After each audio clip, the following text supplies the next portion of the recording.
Bonjour, je vais vous présenter ici la solution de l'examen d'algorithmique de juin 2020 de l'Institut Paul en Bas. On ne sait jamais que quelqu'un tombe sur cette vidéo par hasard. Alors donc ce qu'il fallait faire, c'était écrire une méthode qui en fait prenait un tableau d'entiers et vérifier s'il était ce qu'on appelait statistico-symétrique. C'est-à-dire que si on prend le tableau, on le coupe en deux, eh bien le nombre d'occurrences d'un certain entier est la même à gauche et à droite. Donc par exemple ici, on a 2 fois l'entier 1, on a 2 fois l'entier 1 à droite aussi, on a une fois l'entrée 3 à droite, à gauche, pardon, on l'a une fois à droite.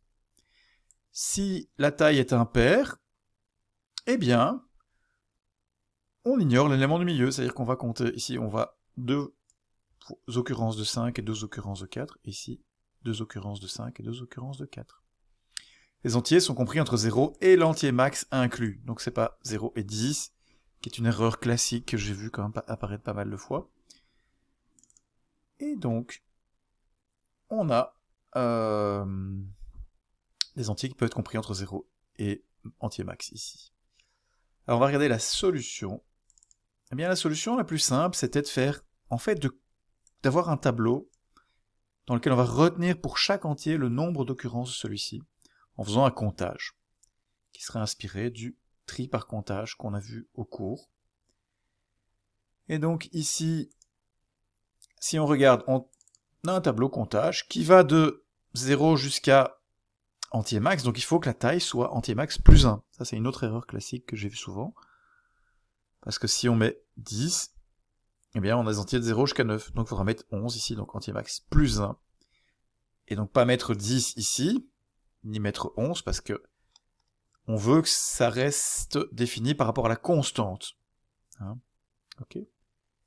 Alors on a cet entier qui va au départ contenir tous des zéros, vu que quand on initialise le tableau, eh bien il y a des zéros dedans. Pour faire le comptage à gauche et à droite, on va calculer le milieu. Hein.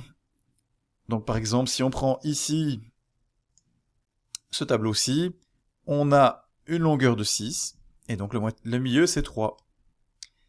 Et donc on va d'abord compter la moitié gauche, la première moitié.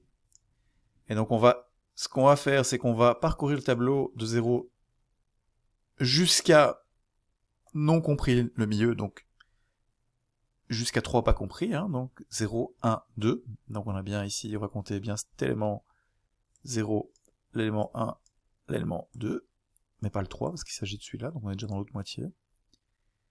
Et chaque fois, ce qu'on fait, c'est qu'on regarde la valeur de l'entier à cette position.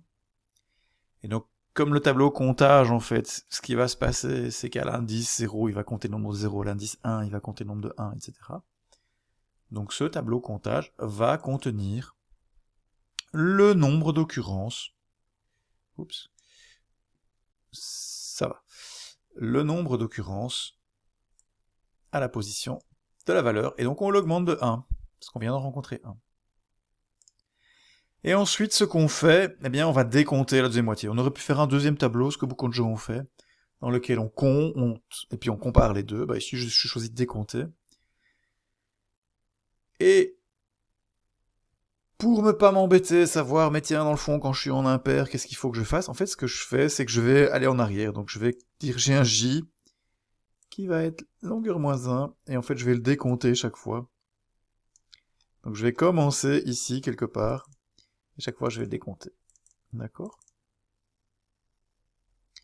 Et donc, chaque fois, de nouveau, à la position J, je décompte. Alors, la boucle ici ne sert pas, non pas à avoir la position, mais bien le nombre de fois qu'on doit faire le tour de boucle. Et chaque fois, on marche en arrière. Bon, on aurait pu, en se prenant la tête, avoir une bonne valeur. Beaucoup de gens ont dédoublé leur code de comptage, en fait. Enfin, on fait des if avec plutôt un calcul particulier pour le milieu, ici, là. Bon, voilà, ça c'était bon aussi. Et une fois qu'on a ça, en fait, normalement, si tout va bien, si le tableau a les bonnes propriétés, eh bien, on a compté autant de occurrences de chaque entier qu'on en a décompté. Donc, il devrait y avoir des zéros partout. Donc, je parcours mon tableau, et dès que j'ai quelque chose qui est différent de 0, je sais que mon tableau n'est pas statistico-symétrique. Par contre, quand on a déjà fait plein de fois au cours, on a dit il faut parcourir jusqu'au bout pour être sûr qu'il n'y ait pas un 0 qui traîne. Donc je peux annoncer que ok, il est bien statistico-symétrique que quand j'ai parcouru tout mon tableau. À ce moment-là, je renvoie true. Donc si on fait tourner au debugger ici, et qu'on regarde ce qu'il y a dans comptage, donc ici je m'arrête ici après le premier comptage, on voit bien que le tableau contient 1 égale 2, 3 égale 1, et donc on a bien compté qu'il y avait 2 1 et 1 3. Et donc si je vais au suivant, donc je continue jusqu'au suivant, bah voilà, j'ai remis et j'ai des zéros partout. Parce que j'ai décompté les 2 et les 3. Voilà. Ça, c'était pour la solution, on va dire, la solution attendue. Maintenant, ce que d'autres personnes ont fait, en fait, c'est qu'ils ont séparé en 2 tableaux, et puis ils ont trié ces 2 tableaux. Donc si, schématiquement, en fait, on obtiendrait 2 tableaux, hein, 1, 1, 3 ici, et puis l'autre tableau c'est 1, 3, 1, et puis si on les trie, je vais mettre ça en commentaire, comme ça mon éditeur ne devient pas fou, si on les trie, en fait, hein, après tri, on obtient un truc du style, bah 1, 1, 3, ça reste 1, 1, 3, il était déjà trié quelque part, et ici, si on retrie ce tableau-là, on obtient 1, 1, 3, ok, et donc il n'y a plus qu'à les comparer, les comparer un à un, hein, et donc si on fait la comparaison, c'est ok. Alors ça marche. Maintenant, ce qui se passe, c'est qu'évidemment, le tri est en n carré. Et donc, enfin, là, ce que la plupart des gens ont vu, c'est du tri en n carré. Donc je suis pénalisé au niveau performance. Et au niveau complexité aussi, parce que ça donne un code beaucoup plus complexe, en fait, à lire, parce qu'on a à chaque fois cette méthode de tri. Surtout si on n'a pas pris le soin de faire une méthode séparée pour faire le tri, ça fait un code qui devient très long.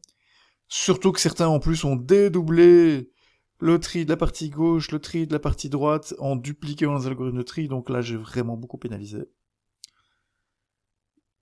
Et surtout si t'es pas commenté en plus. Donc voilà. Vous allez recevoir par email des remarques par rapport à votre code, avec la grille de commentaires et de cotation. Voilà, merci de votre attention.